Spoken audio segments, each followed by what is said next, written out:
I have the good fortune of directing our environmental change and security program, and so it's no surprise why today's book that we're going to be discussing is of very direct interest to us. We've entitled the session, the title of the book, The Ultimate Weapon is No Weapon, Human Security and the New Rules of War and Peace, by Lieutenant Colonel Shannon Beebe and Professor Mary Kaldor, a collaboration that has a story itself that we'll hear about.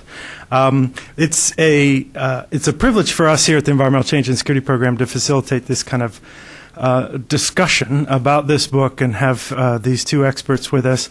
As I think many of you know, we are set up to facilitate exactly this kind of dialogue between the scholar and the practitioner, and do that in the areas of environment, population health, development, and security policy. So we really have touched all the bases with this book and the discussion that we'll have today. The Wilson Center, as I think also a number of you know, but I'll state for the record, is the formal memorial to Woodrow Wilson, our only president to have a PhD. Congress saw fit to set up this memorial to honor both of those sides of his career, to bring the worlds of scholarship and policy together on a nonpartisan, non-advocacy basis. So with that introduction, we'll jump right into brief introductions of our speakers and turn it over to them so we can have the discussion. One quick programming note is we are webcasting the meeting, and really all that means for us here in the room is once we start the discussion, my colleagues will bring a microphone, and we ask that you use that, identify yourself, and pose your question using the microphone so folks online can hear it as well. So we're going to start with Lieutenant Colonel Shannon Beebe, who is in the U.S. Army. Shannon is somebody who we've had the good fortune of having here at this center, so we can call him a friend and a recidivist with the Environmental Change and Security Program. Shannon has just recently come back from a post in Angola and has spent a lot of time working in the Africa context, AFRICOM context, and has been grappling with these issues in the field and back here in Washington and trying to understand the links between environment security, human security. And so we're very pleased that not only has he contributed to our blogs before, but now he's really written it down and shared the insights that he brings to the table. He's done that with Professor Mary Kaldor, who's a professor and co-director of the LSE Global Governance Program at the London School of Economics and in Political Science. You will know her work certainly from a range of different seats. Stockholm, I'm going to always get it wrong, Stockholm International Peace Research Institute, SIPRI, the Red Books, a tremendous contributor in this world of global security questions, human security questions, and a book focused specifically on human security just a couple years ago. And so it's terrific to welcome her to the center as well. I'm going to turn it over to Shannon to get us started, and then we'll go to Mary and then have a discussion. So Shannon, please, the floor is yours. Thanks so very much, Jeff, and thanks to everyone for being here. Since I am active duty military, I have to start with my disclaimer that the things that I will discuss today are my opinions and my positions expressly, and not those of Department of Defense of the Department of Army. But with that being said, I'm very thankful to be here. There are so many storylines that we could talk about today, the stories behind the stories, how Mary and I got together. I've worked with almost every single one of you at some point over the past 4 or 5 years, and so I can begin by saying thank you. Thank you so much for expressing your ideas, your opinions, for sharing your time to contribute to this book. So many people in this room are written very much between the lines of this book, and I am so deeply thankful to each one of you for helping out with this. So a little bit about how this journey for me began, specifically how this book came into being in an African context, was a few years ago as I was serving on the Chief of Staff's Army Chief of Staff's staff as a senior Africa analyst. I was asked to provide a presentation, a briefing to the Army Chief of Staff and his senior staff officers made up of 3- and 4-star generals on what security is in Africa. How should we view security in Africa? And at that time I was a young major, and I started off the presentation to this illustrious group of 3- and 4-star generals by saying the following two things. First off, Africa is a continent, it's not a country. And secondly, there's a reason that it's shaped like a question mark. because we really don't understand what makes security over there. Now, after I said that in very audacious tones, I started to realize that I'm probably going to be flipping hamburgers at McDonald's by the end of the day, because when I was looking at the senior intelligence officer in the Army, General Kimmons, who was my boss, he was looking like that he was going to be supervising me flipping those hamburgers. So there was a little bit of a concern of how the Army Chief of Staff was going to take this. But those things being said, to his credit, he challenged myself and a small group he said, okay, he goes, if we're not looking at African security properly, then go out and find the answers. How is it that Africans view their security?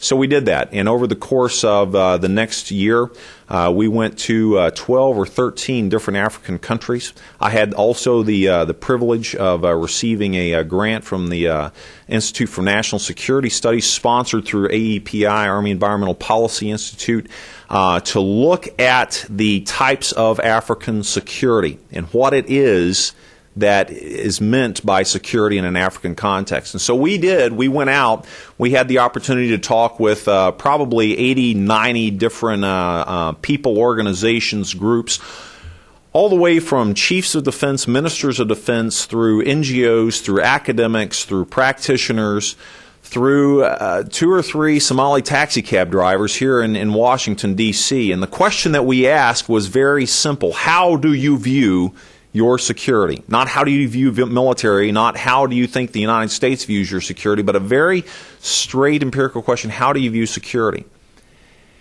What came back was resounding, was sobering, and was certainly confusing for an American military officer.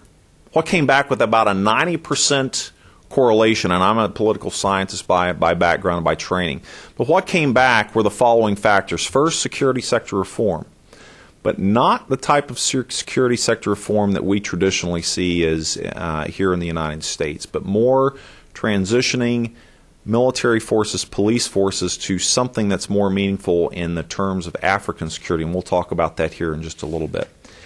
The other one that came back was poverty and poverty alleviation.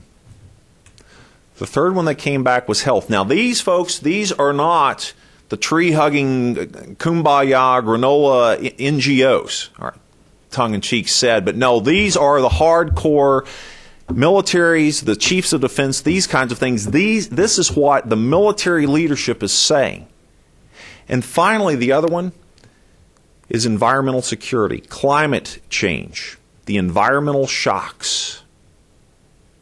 Now, when we finally brought this data back, we were in a real conundrum. How is it that we are going to explain and express this to the Chief of Staff of the Army and military staffs, because our security narrative falls very short of articulating that? So one of the things that I always say, and it's very important, and this is really a lot of what this book is about, it's about language. Because one of the things that I always talk about is we can only achieve those things for which we have words. We can only achieve those things for which we have words. And what we realized is we did not have the words within the Department of Defense, within the security, traditional security arena, to articulate this as security. Now, why is that? Let's back up a little bit and let's think about how we traditionally view security. It is very much through a kinetic threat lens. What do I mean by that? Well, we look at security in terms of planes, tanks, guns, standing armies, things that we actually can physically see, physically touch, and physically kill if need be. This is very much a 20th century mindset. This is what the Cold War was all about. Our intelligence apparatus was very much structured to count those standing armies on the borders, count the tanks in the motor pool. How big were the roads, so we could determine how many tanks could go along those roads? What were the sizes of their air forces? What were the sizes of their land forces? What were the sizes of ground forces, of naval forces? This was the 20th century. Yet what we see in the 21st century is something very different. It's not about the kinetics. It's very much about a conditions-based security driven through creeping vulnerabilities. Things that we don't necessarily see as threats right now How many times have I been laughed out of the Pentagon of talking of water and sanitation as a threat? How many times have I tried to discuss the impacts of natural disasters as a threat? Gender equality as a threat? All of these things as a threat. Well, and rightfully so, they're not necessarily a threat. If you just took each one of these as a card and you started building a house of cards, what would happen if you pulled one of those cards out? Now, each one of these, again, isn't a threat, but if you build that house of cards, which, again, representing the lack of capacity, the lack of internal structure of much of the developing world, what you see is this.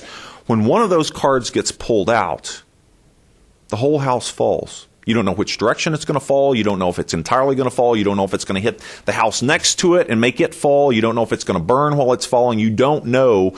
But what you can guarantee is when that card gets pulled out, that system is going to implode upon itself. Now, why is this important? It's because when we talk about something that is very near and dear to my heart, the environment and environmental security, a lot of times what we fail to understand is that in a comprehensive manner.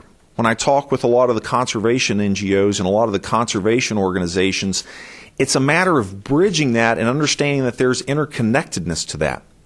And I think that's where our dialogue and our discourse is lacking at this point, is understanding from a military perspective that we've moved from this kinetic-based to this conditions-based, and also understanding that the 21st century will not be driven by finding those silver bullets, finding that one sole threat that is going to, that's it, and if we can solve for this, then all of our woes are done. We're moving from an algebraic equation, solving for that one variable, very much to a calculus-based type of security, combinations and permutations.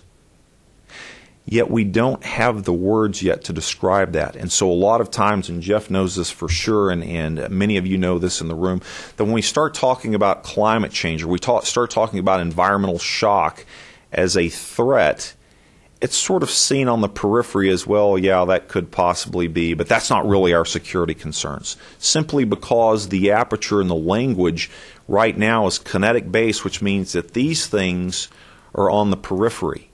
Whereas if we take a look at the language of human security, and again, these are not my thoughts. I didn't create this. I didn't sit and generate this. I'm an old Arkansas plow mule. I ain't that smart. This is stuff that came from Africans. This is stuff that, and you can ask it, it's very easily transferable to South America, to Central Asia, these places. This is what these countries' leadership people are saying their security is all about.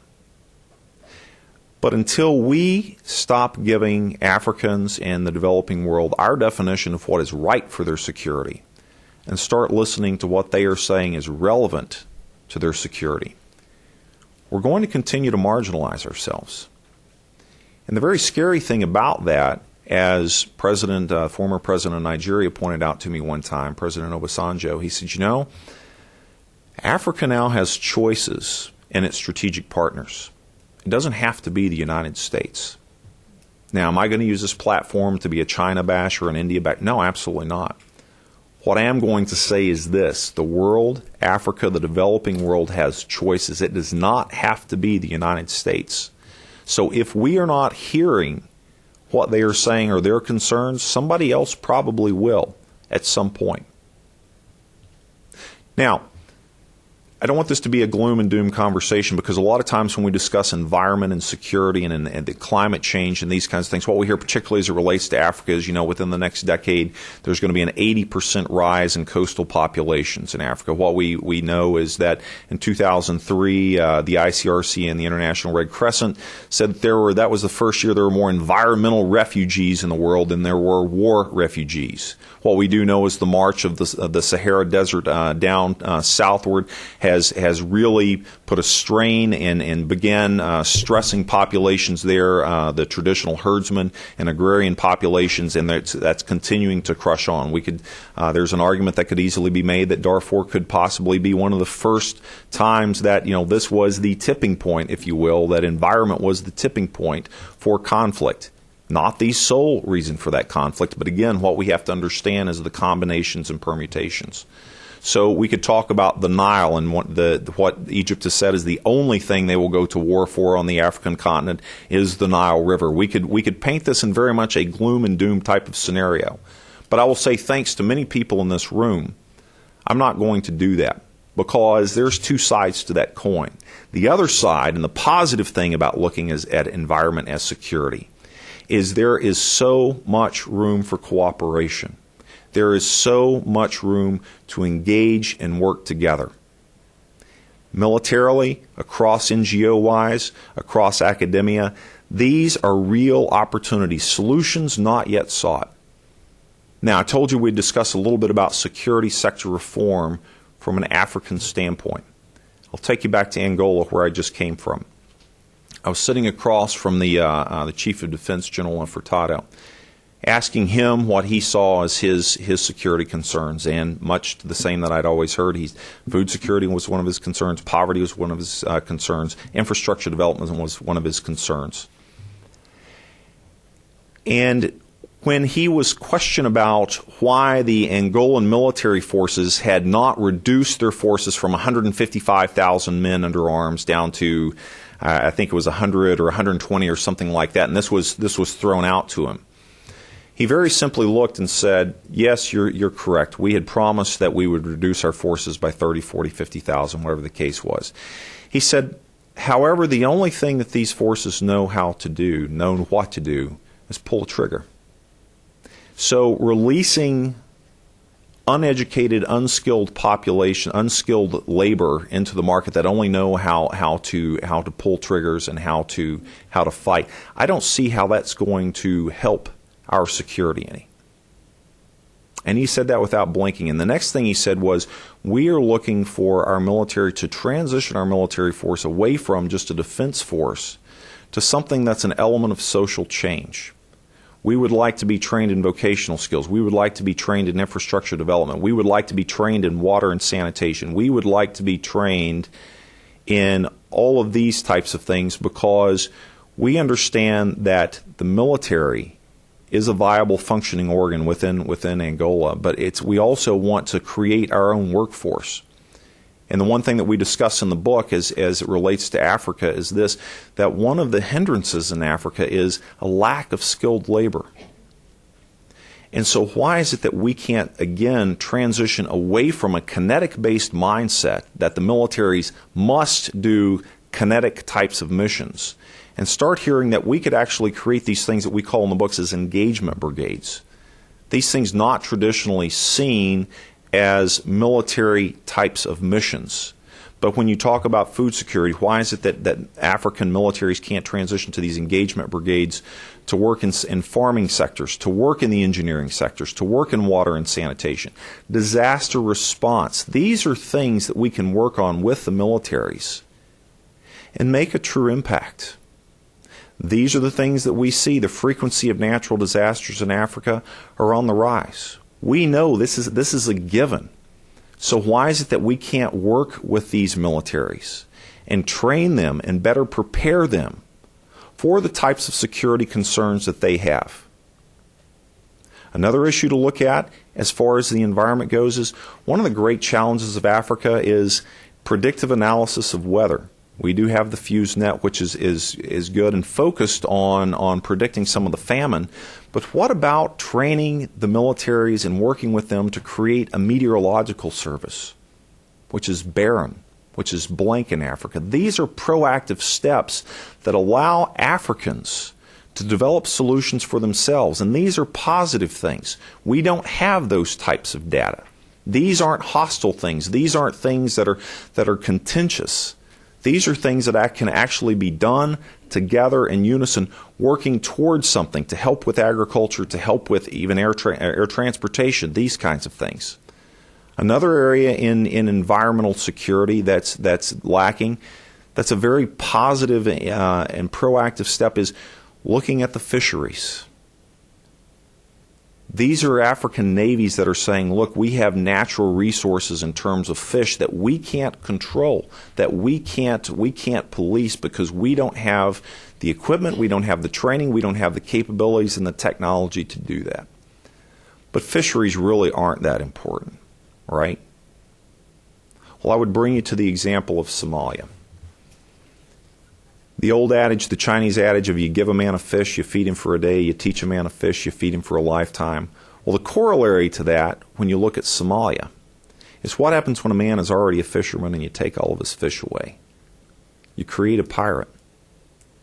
And if you want to discuss things in terms of environmental security that have real kinetic-based terms now because they've been left unchecked, these creeping vulnerabilities, I would point to the example of Somalia. During the rule of Siad Barre, the government began to spiral out of control, and they had no capacity or ability to police their fishing waters. And so what we started and began to see were these large fishing fleets from Eastern Europe, well, from you name it, from all over, coming in and absolutely decimating some of the richest fishing waters in the world. Yet that wasn't a security concern. Fish weren't that important to us.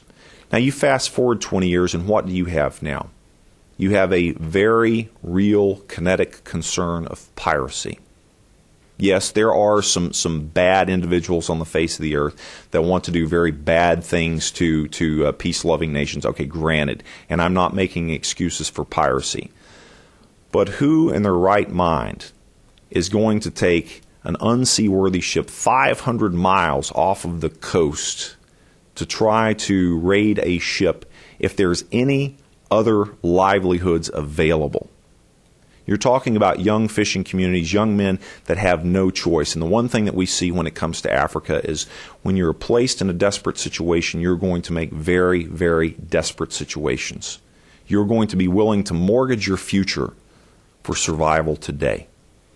And that's what we're seeing a lot. And a lot of this is driven through environment, driven because of populations living in desperation. We see this in the Congo with charcoaling and a lot of other places.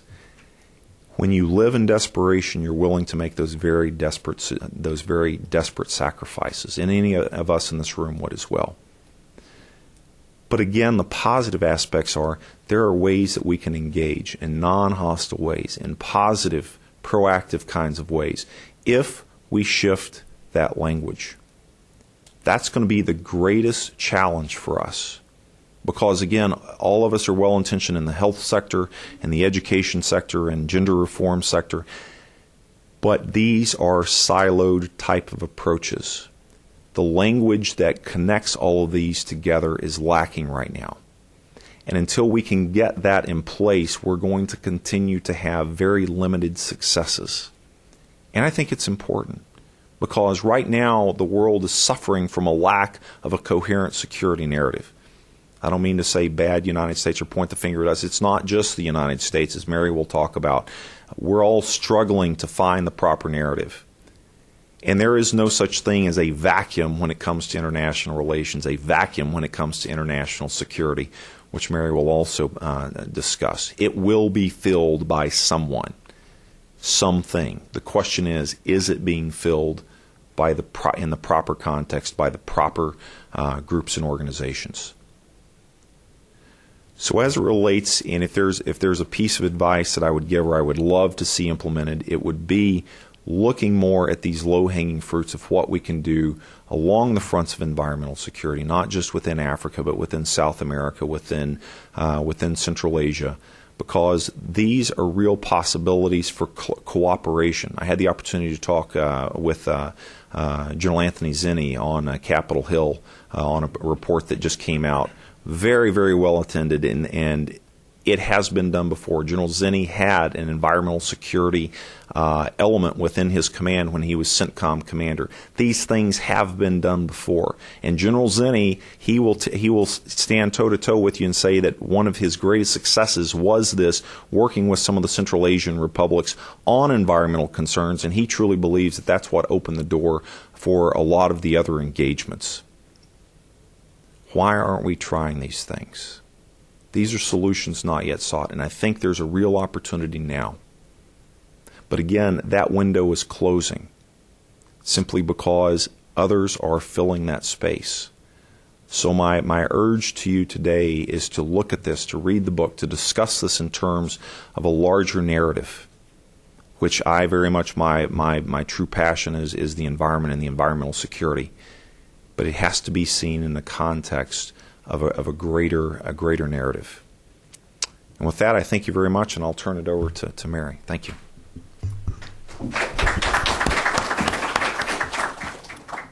Well, thank you very much, and thank you very much for hosting us here at this distinguished organization. I thought I would start by just saying a few words about how it was that we came to write this book. Because actually Shannon and I come from almost opposite ends of the spectrum. So Shannon's a soldier, an American Army officer, a West Pointer, and I am an academic, but also I've been a peace activist. I was very active in the European anti-nuclear movement in the 1980s.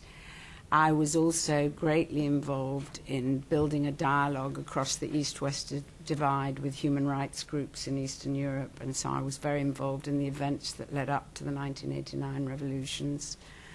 After 1989, I founded, together with East European groups, including Václav Havel of Czechoslovakia, an organization which was intended to support civil society in difficult situations, a peace and human rights NGO called the Helsinki Citizens Assembly. So a peace and human rights NGO called the Helsinki Citizens Assembly. So my trajectory is very different. So how did we kind of end up in the same place? Well, I think for both of us, Bosnia was a kind of turning point. As I told you, I was the chair of this peace and human rights NGO that had local branches throughout Yugoslavia. And we became an implementing agency of UNHCR, which is the International Refugee Agency. And my job as the chair was to go and visit local groups, see what was happening to them, find out what their ideas were. And I came to the conclusion that force needed to be used to protect people from ethnic cleansing. So I was moving in, if you like, a more militaristic direction. Shannon, meanwhile, was in Germany preparing troops to be sent to Bosnia, and he was almost moving in an opposite direction because he was asking himself, do we really need heavy tanks and advanced aircraft if what our job is to protect people on the ground from paramilitary groups who are expelling and killing and raping unarmed civilians? Then both of us were influenced by Kosovo. Helsinki Citizens Assembly also had groups in Kosovo, and I became a member of the Kosovo Commission, which was the independent commission to investigate the Kosovo crisis. And of course, I was in favour, and in fact, I was strongly pressing our government of the use of force to prevent ethnic cleansing in Kosovo. But actually, I was extremely dubious about bombing as the method. I felt you can't really, it's actually something General Wesley Clark said, you can't stop paramilitary murder from the air.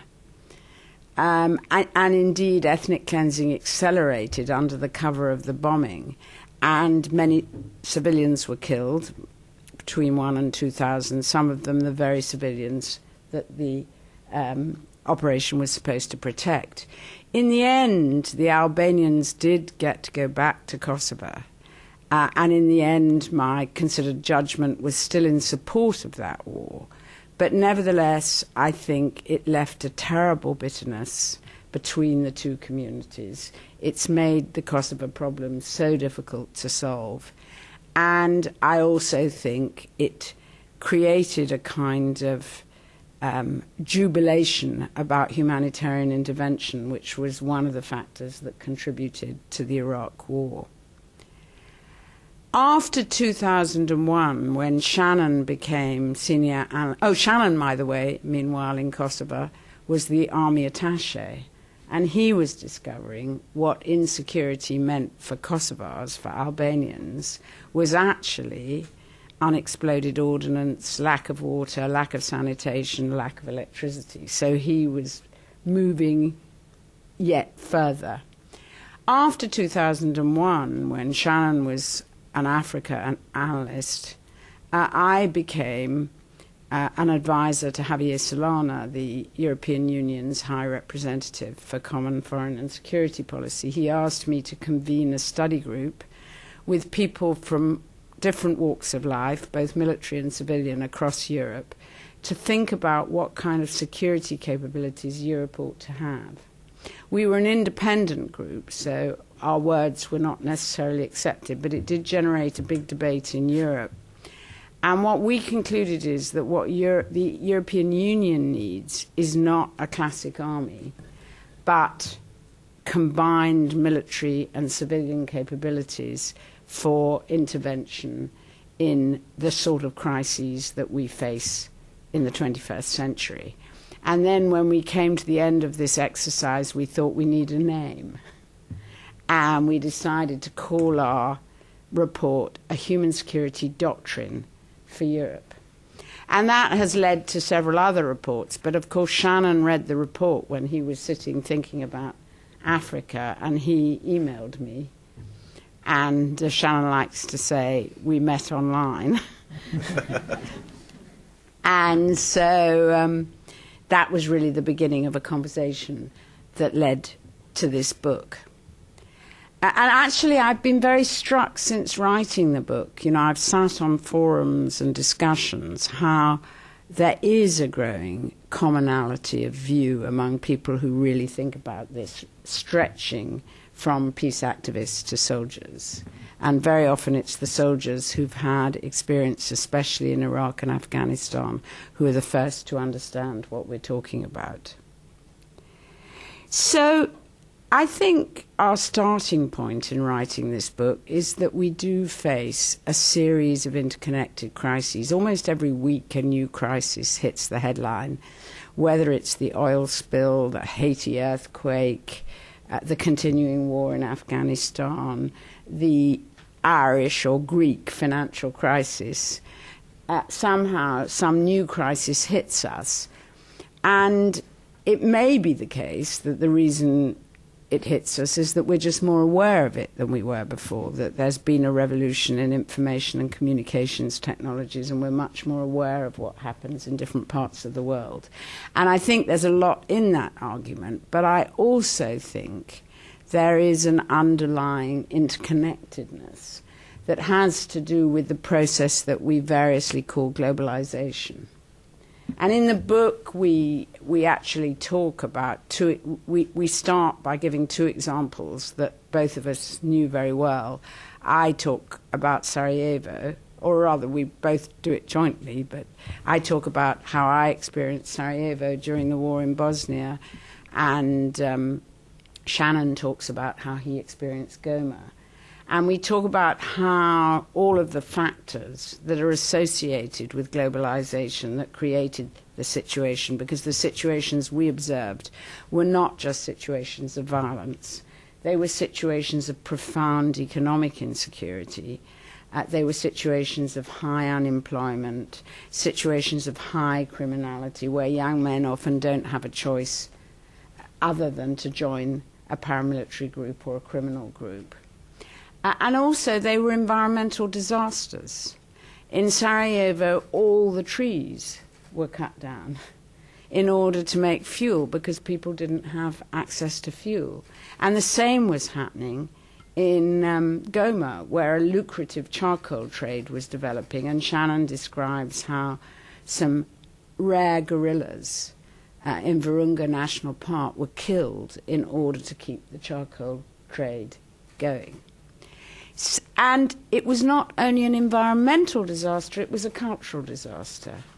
One of the worst things that happened in Sarajevo, although perhaps it isn't worse because what happens to human beings is worse, was the burning of the famous National Library of Sarajevo, a unique example of Ottoman and Austro-Hungarian architecture, with an incredible set of precious manuscripts in Persian, Arabic, German, and in all the Yugoslav languages, and they simply went up in flames. And the bits of manuscripts flying around were known by people in Sarajevo as black butterflies.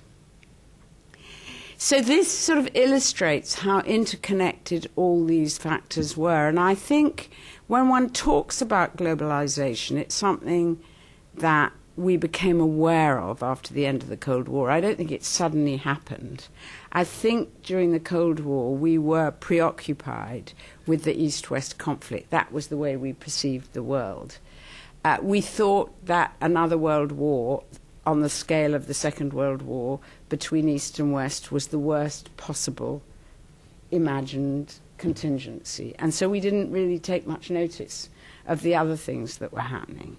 And I think it's only after the Cold War ended that we suddenly became aware we lived in a very different world. We lived in a much more interconnected world where what happens in one part affects other parts. And of course the world came together as a result of the end of the Cold War. We live in a world where some states simply can't cope with interconnectedness. They're the weak states, the fragile states, of which both Yugoslavia and Congo, and indeed Iraq and Afghanistan, are all examples. And in those weak states where law and order can't be maintained, these are the situations where you get economic, physical and environmental insecurity. And we live in a world where people are much more conscious of what happens, so that a conflict that happens, whether it's in Bosnia or Congo or whatever, is reproduced in the cities of North America or Western Europe, because there are people from that region who are constantly in touch with each other. So it's both a combination of weak states and transnationalization creates a whole new set of risks and dangers, and I think that's what underlies these interconnected crises. In the book, we talk about, and Shannon mentioned it, we say a big starting point is we live in a situation where there's a profound security gap. There are all these new risks and dangers: violence, natural disasters, famine, pandemics, and yet our main security services are focused on conventional military forces. And in Europe, for example, we have 1.8 million men under arms, but actually our ability to deploy to an area of crisis is probably not more than about 20,000, just to give you an example. So, and I think what's dangerous about the security gap is not that people are deeply insecure, of course that is, but that actually other people rush in to fill that security gap. People look to others. So we have a whole range of new actors, both good and bad, ranging from NGOs, humanitarian agencies, private security actors, to mafia, ethnic militias, warlords. And I think what's really dangerous about this situation is not only does it undermine the basis of public authority, because at the heart of the legitimacy of public authority is the feeling that our government or our whatever keeps us safe, but also that it creates a kind of new anarchy which could be very dangerous. So, because I don't want to go on for too long, our basic answer is that we need a new concept, a new way of thinking, and we take human security as the starting point. What do we mean by human security? Well, in our definition, which very much draws on the work that we did in the EU study group, we have three aspects. One is, which is well known to everybody who studies the subject, it's about the security of individuals and the communities in which they live, rather than simply about the state or about the defense of borders. The second aspect is that it is both about protection from violence and about protection from material deprivation or from environmental disasters. And here, that in the human security literature, there's a huge debate. At one end of the spectrum is the United Nations, which emphasizes material deprivation almost to a greater degree than protecting people from violence. And at the other end of the spectrum is the Canadian definition, which is associated with responsibility to protect, which is all about just about protecting people from violence. I feel quite strongly that we should keep the emphasis on violence because that's actually what we don't really know how to do. I mean, in these situations where law and order breaks down and new private groups are ranging around, we're simply not very good yet at dealing with it. And that's what we have to focus on and think about. But because of everything I've said about Sarajevo and Goma, and we could name another set of places in different parts of the world, you actually can't deal with violence without dealing with these interrelated aspects that contribute to violence. So that's the second aspect. And the third aspect, which I think is really important, and I think we're the only people who talk about this, is that human security is what we experience in well-ordered societies. It's what we assume our governments will provide if we live in the United States, Canada, Western Europe. If there is a natural disaster or a terrorist attack or take 9/11, we suddenly saw policemen, firemen, local National Guard, all sorts of people rushed in to help people and to deal with the situation. That's what we have domestically. And yet internationally, we see international security really about protecting us from them using military forces. And I think what we're talking about with human security is somehow extending the sort of security we enjoy at home globally. And of course, at the heart of the security we enjoy at home is the rule of law. So we're really talking about shifting from a war paradigm to a law paradigm, to extending that. So that's really our definition of human security. And then a lot of the book is about how we would implement this. And I'm not going to talk in great detail about that, but merely to say what we're sort of proposing is global emergency forces, rather like we have domestically. But they would be, as the jargon goes, more robust, because you would need military involved in this for very violent situations. They would be global emergency forces involving both military and civilians. Shannon calls them, which I thought I got it from Shannon, but he says he got it from the Angolan Chief of Defence Staff, engagement brigades. So we talk about engagement brigades, and we really try to spell out what that would mean and how the principles on which they operate change. Of course, at the end of the day, human security has to be provided by a legitimate political authority, a state locally. And there is a limit to what outsiders can do. The most outsiders can do is to help create a situation in which a legitimate political authority can be established. And that's a sort of big change in mindset.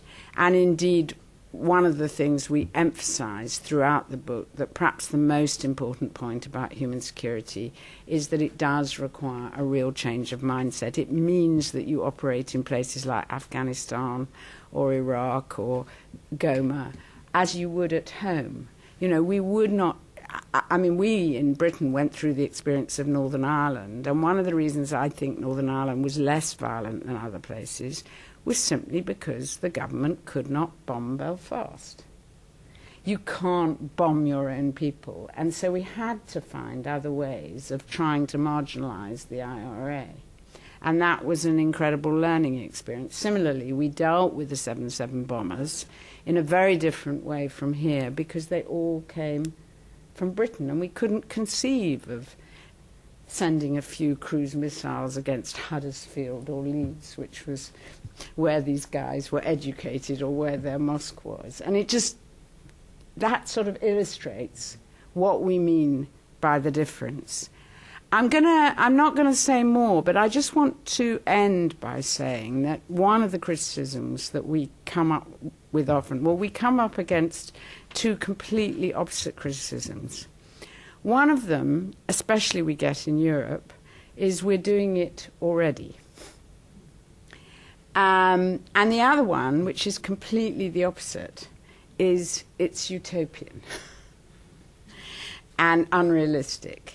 Well, actually, I think we are moving in this direction. I think the new counterinsurgency doctrines, although I don't think they go nearly far enough, and I could explain why in maybe the question time, are moving in this direction.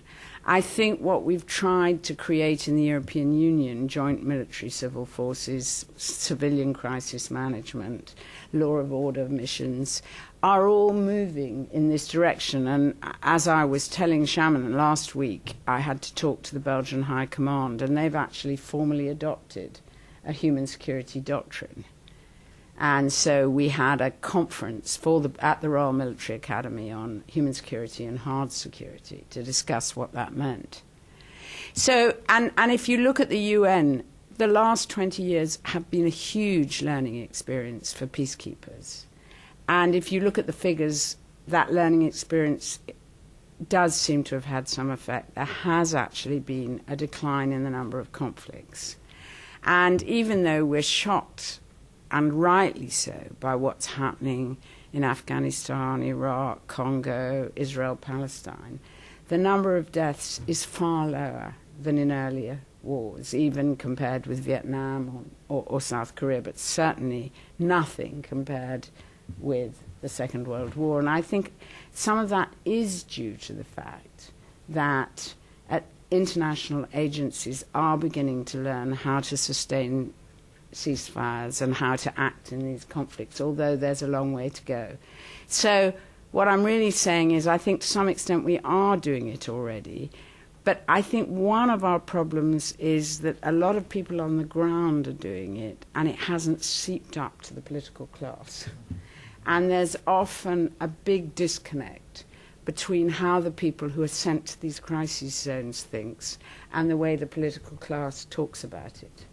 I was very struck, but I won't talk at length about that now, when we did a whole series of studies of EU missions, and we found they were doing fantastic things in many cases, but they didn't get the high-level political support they needed. And that's why what I think is very important is that human security is a narrative as well as an implementing doctrine. It's a way of seeing the world. It's a way of addressing issues like Iran and North Korea. We have to start thinking about Iranians and North Koreans as well.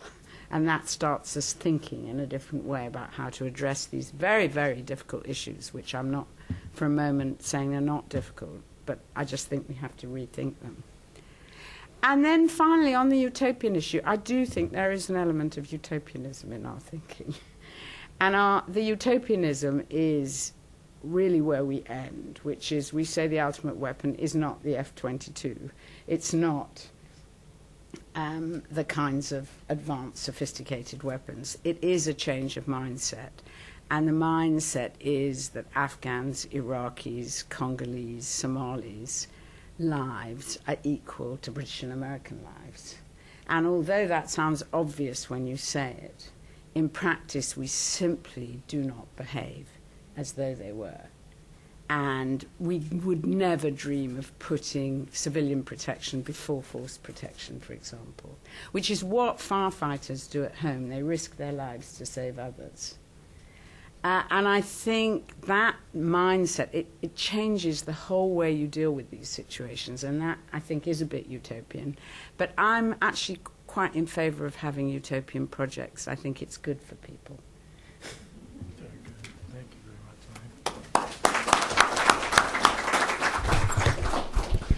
Mary. Well, thank you, Shannon. Thank you, Mary. You've given us a lot to chew on. You've challenged us, and as we all kind of try to find our way along this human security and traditional conventional security continuum, and where best to plug in and how to make some of these important transitions you're talking about.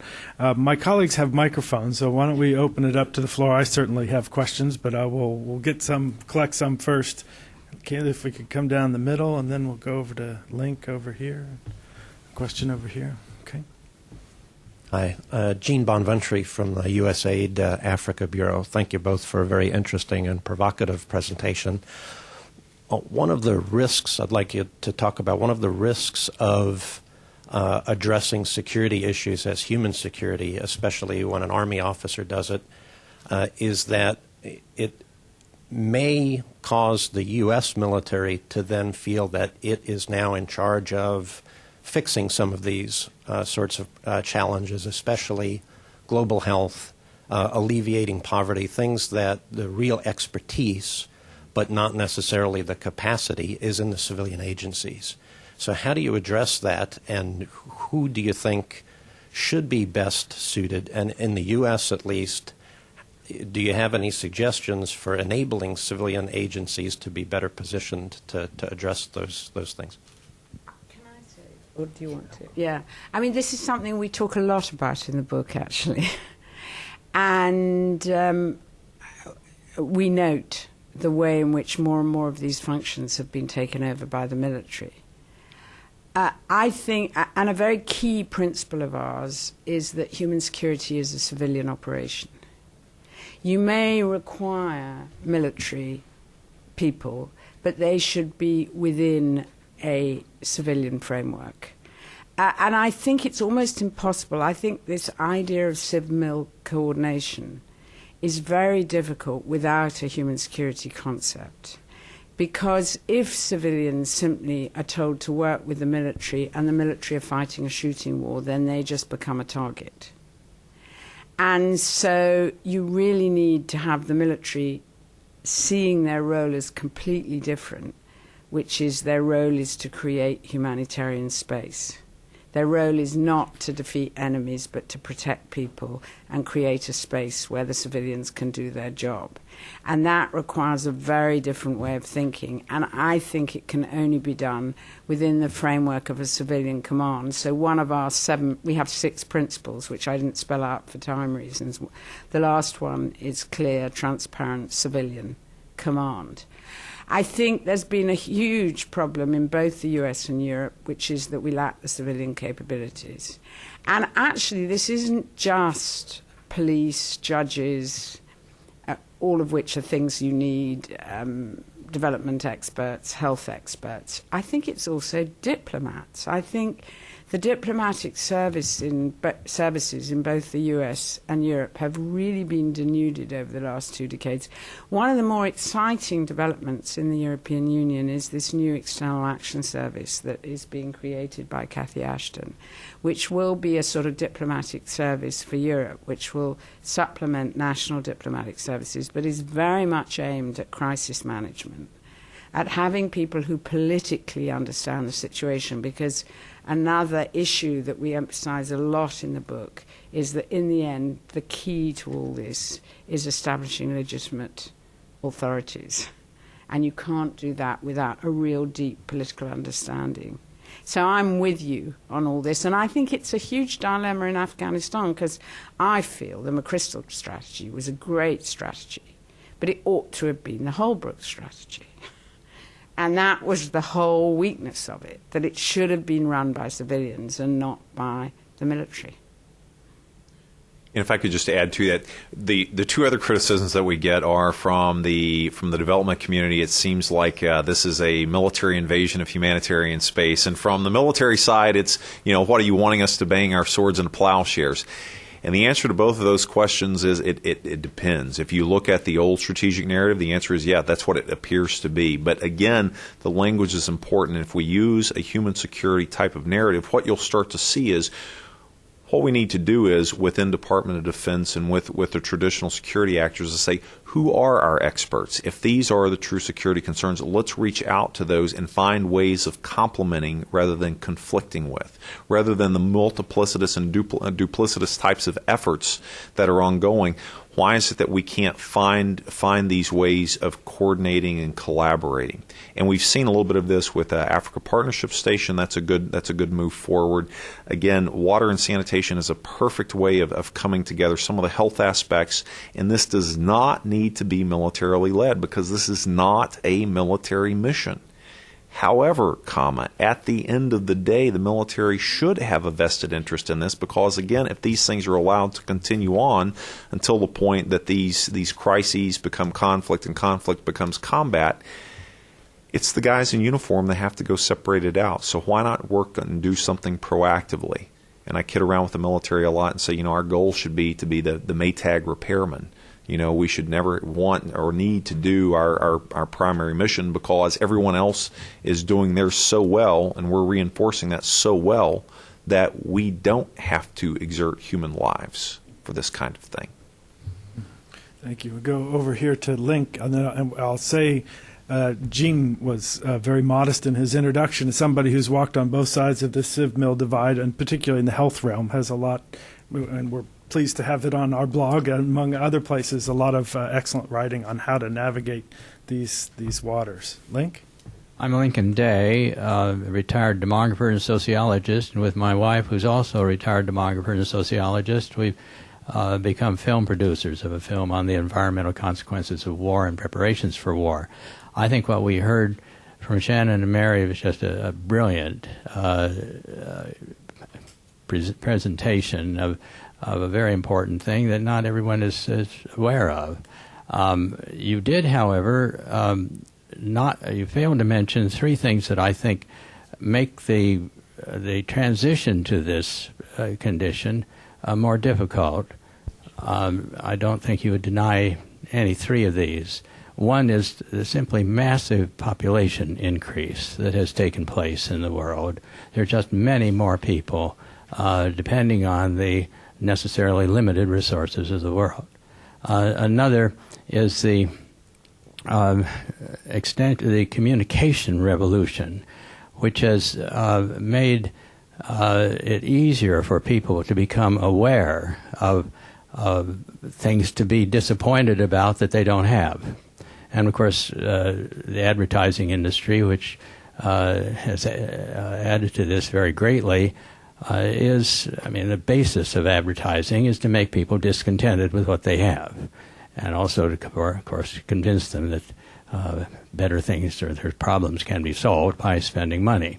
And the other is, of course, the market in military equipment. There's an enormous amount of money to be had in this, and I think that those three just make things a lot more difficult. But my word, what a brilliant presentation you made. Mm-hmm. I'm going to ask, since I saw a number of hands, to make sure we give folks a chance to put their questions in. We'll collect a few, and we can just move down the line to get you three in. Go. Okay, thank you. I'm Dave Rabinowitz, and Shannon mentioned that the kinetic view of security is 20th century, and we're now moving to 21st century. I have a problem with that. Because there's an old saying, to a man with a hammer, everything looks like a nail. And to a man with a rifle, everything looks like a target. To a man with an army, everything looks like a military situation. So this view of kinetic is not 20th century, it's military, and it's been military all the time, which is why the Constitution puts the military specifically under civilian control. In fact, I think Woodrow Wilson expressed the very ideas you're expressing a century ago, and the Marshall Plan was all about this 65 years ago. I guess my question is any of this information getting into military training? Is the U.S. Military Academy or the other academies actually looking at this? Is basic training changing so people start looking differently? Okay, terrific. Liz? I am Elizabeth Leahy-Manson with Population Action International, one of Shannon's described kumbaya granola NGO types.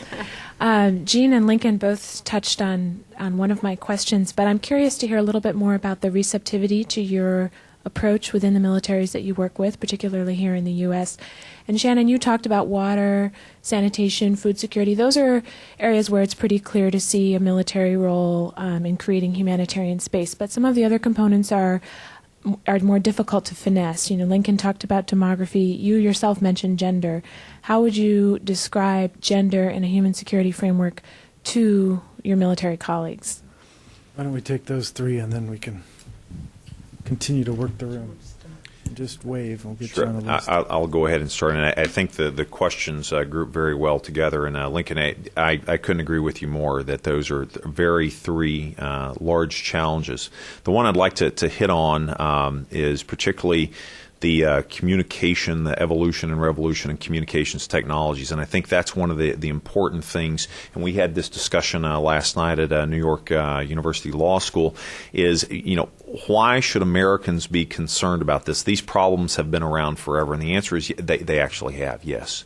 The difference is the ability for these communities of despair to link into one another, the ability to transfer information, and the amount of time that it's exponentially compressed in the news cycle. So, I mean, that's the reason that there is no longer an international type of security and a domestic type of security. It's very much been turned intermestic, simply because we do not have the privilege, the power, and the protection of the ponds anymore. That these things, what is going on over in Somalia, can very easily come back and hit us in places, such as Minneapolis, Minnesota, where one of the largest ongoing FBI investigations is happening because of the linkages with the Somali populations there and what's going on in Somalia. So we cannot afford not to realize the power of that communication. I call it the 10 digits to destruction. As far as the questions on the receptivity and the info getting into military training, my answer is I hope. It's what I'm seeing from my perspective, and people ask, how is the military receiving this? There's two very strong camps. One camp is the traditional bureaucracy that is very much, hey, we've done this for, this is how we've done business for 30, 40, 50 years. I've been part of the Pentagon for, 45 years. This is how we've always done it, and we're doing it the right way. They're holding very much on to those fiefdoms, very much on to those traditional Cold War types of architectures. Again, this is Shannon Beebe's position, not that of DOD. But what I also see is the emails that I get on a weekly basis from young lieutenants, captains, folks that have been on the ground in places such as the Horn of Africa, such as Iraq or Afghanistan, saying, this is it. We wish our commanders were seeing this. We wish that we had this type of training and this type of lens to see the challenges on the ground, because it would make that much more sense. So I think, again, there's going to be a continual you can't deny what you're seeing on the ground. Again, the things that we bring out in the book, this is a book about human security with human stories in it. And the reason we did that is saying, look, this isn't a philosophical exercise. This is very much what is being seen on the ground and bringing that forward. So my hope is that it will be incorporated into military training. My hope is that we will start looking at this, if for nothing more than an alternative to the traditional doctrinal approach that we have right now. Because this is going to make it easier to work with the NGOs and make it easier to work with the developmental specialists. And I was kidding about the granola-loving, tree-hugging. I say that tongue-in-cheek because, that's what everyone thinks the military thinks that NGOs are about, which isn't the case at all. A lot of times I argue that the true keys to sustainable security are carried around with the development community more than they are the military. And so that is what's going to be important, is how do we get this into our military training and start discussing this, again, not as peripheral issues, but as core-centric issues. If I can just add a couple of things. First of all, I think your point about the market for military equipment is really, really important. I do think we have a huge problem with the defense industry, actually, and the sort of vested interest in continuing to produce advanced weaponry. And there is a sort of real argument there, which is that if we don't, I'm seeing it at the moment in Britain through the defence cuts, well, if we fail to order an aircraft carrier, won't we lose the capacity to make aircraft carriers, and we might need them in the future? And that's a real argument, and I think that's something we have to really deal with in a serious way. Secondly, I couldn't agree more that actually it's the 21st century that's the oddity, not the 20th century. And I do think that we are going through an amazing transition, actually. I think in a way we've been going through it since the end of the Second World War. I think that was a moment when people realized that interstate war had become so destructive, you can't fight it. But actually it was kind of and that was embodied in the UN Charter, but it was kind of obscured by the continuing Cold War for 50 years. And I do think that interstate war is disappearing. I'm not one of those people who say it's never going to reappear. I mean, I could imagine in 25 years that we might have a war with China. But I think the worst possible thing is to say, let's prepare for it. I think we have to think about how we can make absolutely sure that China is so embedded in the international system, it's unthinkable, and that we can deal with differences in other ways. Training, that's really interesting. We've been working quite hard in the European Union on training for human security, and our group, the study group, developed a training module for the European Union's crisis management centre, which is in the north of Finland. We all had to go up and go swimming in the ice and things. And we've done 2 trainings, one for people, EU personnel going to Kosovo, and one for EU personnel going to Afghanistan. And the Crisis Centre has produced its own manual, training manual. It's been very, very difficult, actually. I mean, I think it's been an incredibly interesting exercise, and I felt we should do more on this, and we will continue to do more. But actually, changing the way people think about things is just incredibly difficult. I mean, we did the Kosovo one, at the end of a week of working on all these issues. We had a role-playing game to see how they were all doing.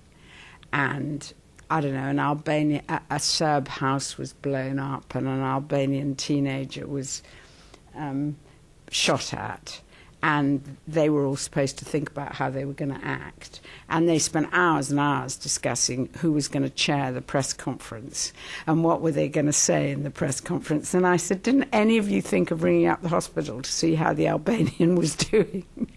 Which is what you would do if it was in your own town. So, it just illustrated to me how incredibly difficult these issues are. On the militaries, there's been a huge interest among the European military. I mean, I mentioned the Belgian High Command, but I do find I'm talking to lots of different militaries on these issues. And earlier this year, I spoke to the French Air Force, which I thought was quite a breakthrough, because I would have thought they'd be the last to be thinking along these lines. So there's a huge interest among militaries, and actually I think it's just the same as Shannon said. I think the big problem are the bureaucracies. The bureaucracies tend to think if you raise the militaries get it, but the bureaucracy, the old civil servants, tend to think you're being soft. And the politicians think the public won't wear this, they want us to be hard about the enemy. And I think that's the disconnect we're finding.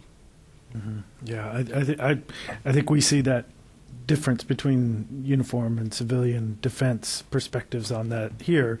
Would also second in the U.S. context, we and certainly AEPI folks and a number of you in the audience have a lot of experience kind of as a demand-driven call for bringing these kinds of ideas into training. I'm going to West Point next month to lecture on this stuff, for example. We have a listserv for faculty at military institutions who want to teach about environment and demography and trying to provide them material. So it's an awfully big set of institutions, but there are many within it that are interested and hungry for this. So, okay, yeah, we can come on. We'll work this side of the room now. So, ma'am, please.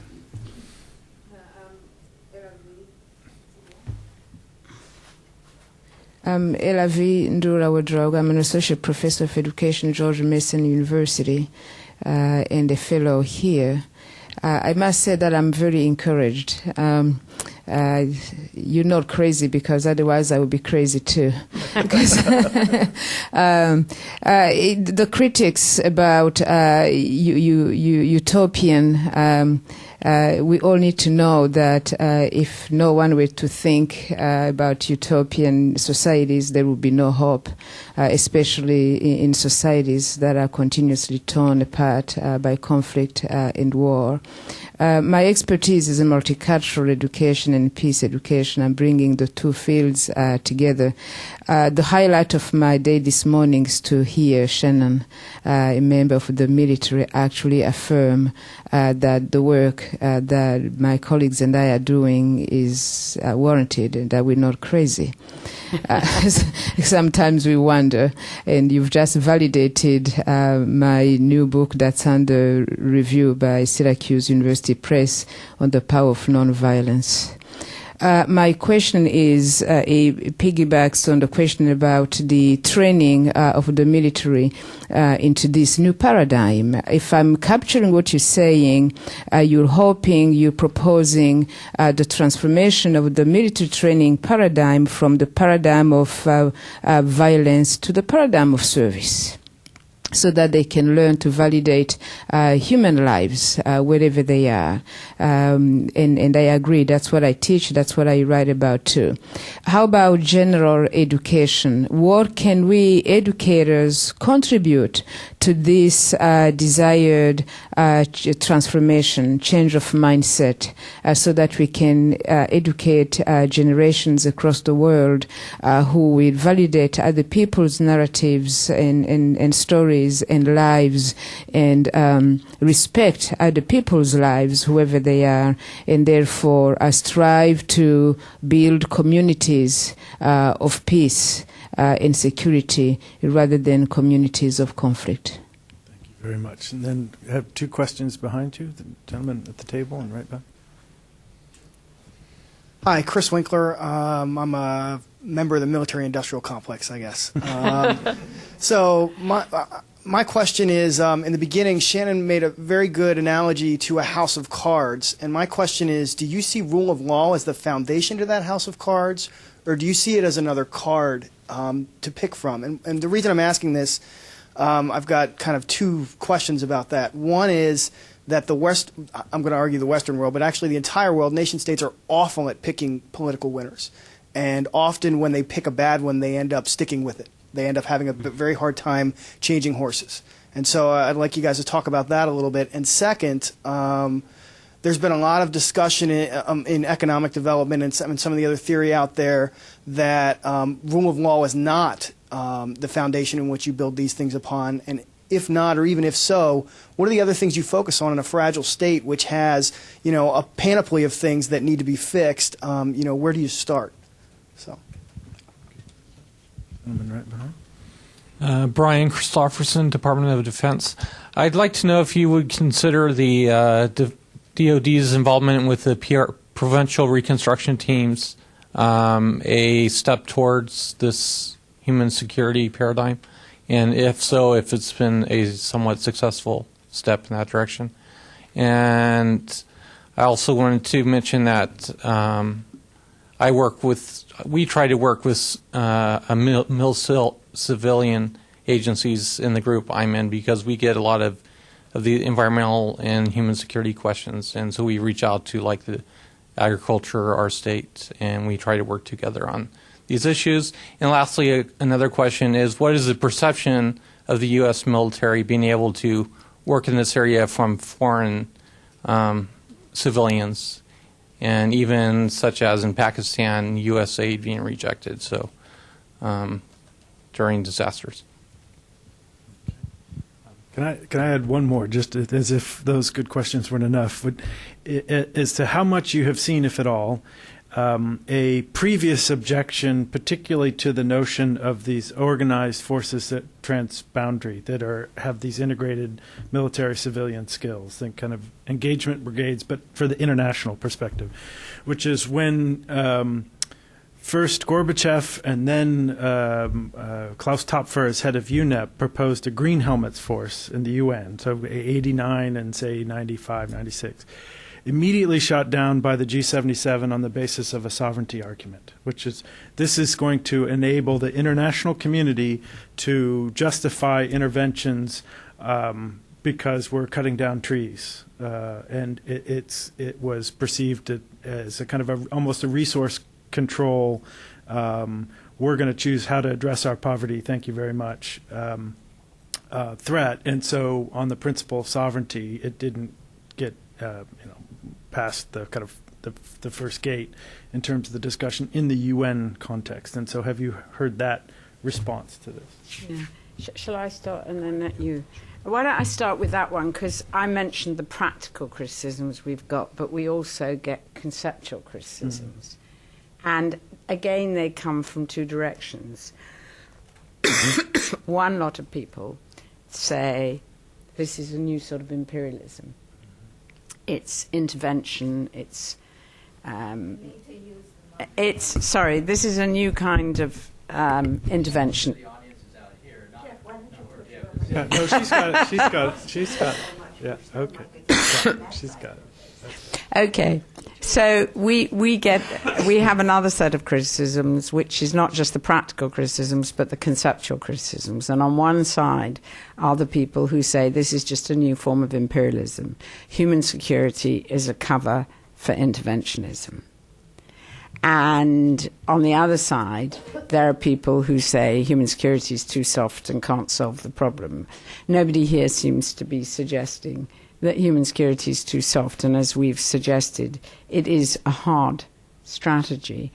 But I also think the interventionism is quite problematic and has become more problematic as a result of Iraq and Afghanistan. I think the debate is very polarized. Either there are interventions that override sovereignty, as in Iraq. Afghanistan was a little bit different because, after all, they were very much more welcomed by the Afghans. Or you withdraw. And I think that's the way the debate in this country, I have the feeling, is polarized around Afghanistan. And there's no kind of middle position. And I think it's incredibly important to have a middle position. I think human security is different from a war, precisely because it emphasizes the means as well as the goals. I mean, that's why I was critical of Kosovo, because this was a war for human rights, and that's what triumphantly people like Blair said. And I don't think you can fight a war for human rights, because a war itself is a humanitarian catastrophe. So human security does require a different set of means from humanitarian intervention, and it also has to be authorized by the UN. It has to operate within the rule of law. And I want to hold to the fact that there is a middle position. The rule of law, yes. I think the rule of law is absolutely key. And I couldn't agree with you more about picking the wrong winners. I mean, in a way, the biggest problems in both Afghanistan and Iraq was the way governments were imposed that just didn't have any local legitimacy. In Iraq, it was composed of expatriates and a misguided view that Iraqis were much more sectarian than they really were. And in Afghanistan, it was both expatriates and warlords who had been actually totally discredited in the previous era and were brought back for the war on terror. And that, to me, is the biggest problem in both places, actually. And so I think the rule of law is absolutely critical, because having justice, dealing with warlords, dealing with criminality in government, same in the Congo too, is absolutely key to providing a basis for legitimacy where people can genuinely choose who rules them and trust the people who rule them. I also think, and this is a very strong emphasis in the book, that human security has to be bottom-up. In other words, you can't impose governments from the outside. It has to be people on the ground who solve the problems. And so this is one of our key principles, that basically all outsiders can do is to create an arena where locals can discuss what sort of government they can establish.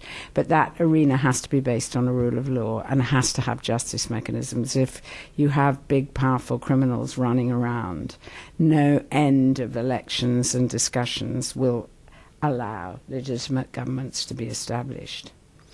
The PRTs, I definitely think, are a step in the right direction. I think the PRTs, at any rate in Afghanistan, have been incredibly variable in what they've achieved. Some have done really good things, others haven't.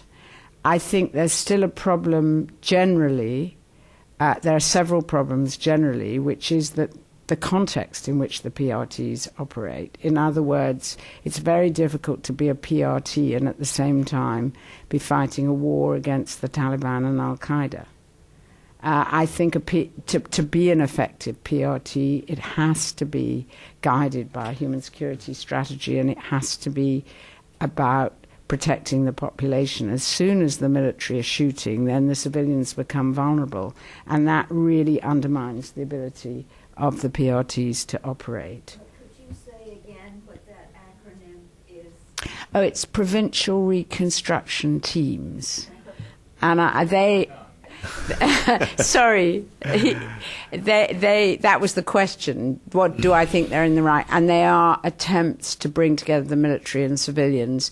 And in Afghanistan, every country has its own. So there's a huge difference. Everyone says the New Zealanders are the best. I don't know why, but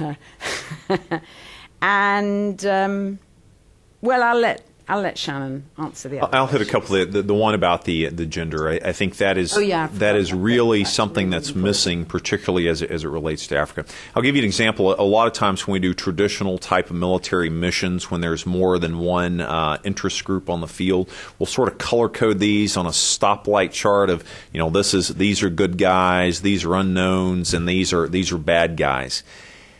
Why aren't we using human security metrics? And again, taking the example of gender, looking at the possibilities of the gender and what gender does. If you look at the populations of Africa as just a resource, human resources, we are failing to address over 50% of that resource through not engaging the women. And Mary has seen it as I have, that these are oftentimes the bedrock, the fabrics of those societies, that if we were to engage with them, and again, not the military doing this on its own, but bringing in the experts, you're looking at, again, the intent that we want is a longer term security. We're looking at a strategic security. We call it sustainable security, something that sustains itself, that continues to develop energy and moves along itself, rather than a tactical-based security, which is what we very much focus on now, of just winning and beating the enemy, and then we leave, and then we create that vacuum. So again, I think there's real potential,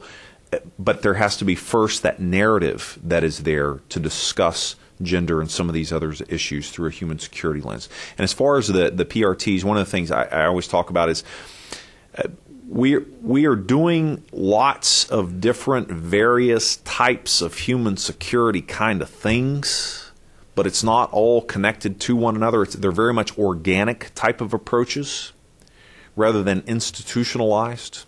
So even though right now in big DOD and in big defense circles and those kinds of things, we understand that there's an imperative to do these kinds of things, but again, it's the security narrative that is lacking. And that's what we're really trying to focus on, is instead of one really good PRT operating out there in an organic kind of manner, what is the strategic narrative that allows this transference, this doctrinal transference to happen? And right now it's simply not, because the strategic narrative isn't there. Okay, well, I'm afraid we've come to the end of our time. I know we could continue this discussion, but I think you guys have really shared numerous dimensions of the book and given us all, armed us, shall we say, with some ways to think differently and creatively about addressing this real complex set of interconnected challenges. So we thank you both very much for joining us today. Well, thank you for having us.